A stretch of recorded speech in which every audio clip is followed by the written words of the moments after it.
מזל טוב! למדינה. כמדי יום עצמאות אחרי שנהנית עם הילד בבמות, צפית בפעם ה100,000 בסרט הלהקה, ארזת את הבשר הילדים והגברת, עכשיו אתה יכול לנסוע למקום הסודי שרק אתה מכיר. שם תוכל למנגל בשקט. איך תדליק את האש? בעוד ששכניך משתמשים בשיטות הישנות, אנחנו ממליצים על שיטת הקוסם. איך זה עובד? פתח קופסת פח גדולה משני הצדדים, העמד אותה בתוך המנגל ומלא אותה בפחמי העדרים שקנית. תדליק, חכה עד שהגחלים ילבינו, הרם את קופסת הפח, וואלה! הגחלים נשפכים כמו קסם אל תוך המנגל. אש יש, בואו נדבר רגע על הטעם. הנח על הגחלים עשבי טיבול ארומטיים, דוגמת רוזמרין, שיטבלו את הבשר ויפנקו את הסובבים בריח משקר. שמור תמיד על מרחק של 5 סנטימטר בין הגחלים לבין הרשת.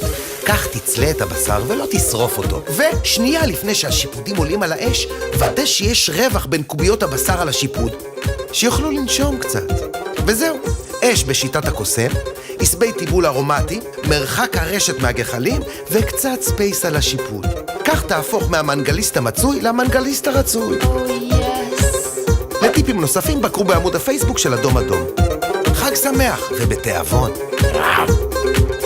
שרה, תשמרי לי ככנף. רגע, דוד, אתה נתת לילד ערק?